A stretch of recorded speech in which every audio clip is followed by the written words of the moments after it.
Hi అండి. సులువుగా ఈజీగా టేస్టీగా సున్నుండలండి. సున్నుండలకు కావాల్సిన పదార్థాలండి: మినప్పప్పు అండి 1 కప్పు, బెల్లం 1 కప్పు, 4 యాలకులు, సరిపడా నెయ్యి అండి, కొద్దిగా 2 స్పూన్లు బియ్యం వేసుకోవాలండి. ఇప్పుడు ఎలా తయారు చేసుకోవాలో చూద్దామండి. ఈ సున్నుండలు చాలా ఆరోగ్యం అండి. రోజుకు ఒకటి పిల్లలు తిన్నా బలము, పెద్దలు తిన్నా బలం అండి. ఎలా తయారు చేసుకోవాలో చూపిస్తా అండి. స్టవ్ వెలిగించుకొని ప్యాన్ పెట్టుకొని ఈ మినపప్పుని అందులో వేసుకోవాలండి. ప్యాన్లో వేసుకొని సన్న సగ పెట్టుకొని దోరగా వేయించుకోవాలండి నిదానంగా. ఇందులోనికే ఈ బియ్యం కూడా వేసేసుకోవాలి. వేయించుకుందామండి. సన్న సెగలో ఇలాగా రంగు వచ్చే వరకు వేయించేసుకొని వేగిపోయినప్పుడు నుండి మంచి స్మెల్ వస్తుందండి.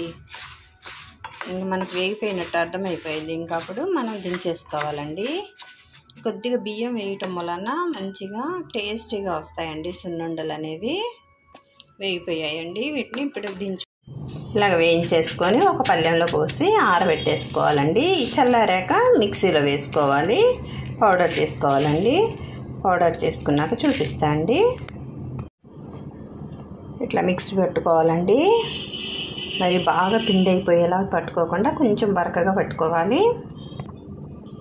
కొద్దిగా పిండి పక్కకు పెట్టుకున్నామండి. కొద్దిగా పిండి ఇందులో ఉంచుకొని అందులో 4 యాలకులు, ఈ కప్పు తురిమిన బెల్లాన్ని ఇందులో వేసుకొని మిక్సీ పట్టుకోవాలి. ఇలా పట్టేసుకోవాలండి మెత్తగా. ఇప్పుడు ఈ పౌడర్ని దీంట్లో కలిపేసుకోవాలి. మొత్తం నెయ్యి పోసుకొని, గోరువెచ్చటి నెయ్యి పోసుకొని ఉండలు చుట్టుకోవాలండి. ఉండలు చుట్టి చూపిస్తా. కొద్దిగా చేసుకోవాలండి. కొంచెం పక్కకు పెట్టుకొని ఇవి అయిపోయాక మళ్ళీ ఆ పిండి నెయ్యి పోసుకొని తయారు చేసుకోవాలి. చూపిస్తా అండి.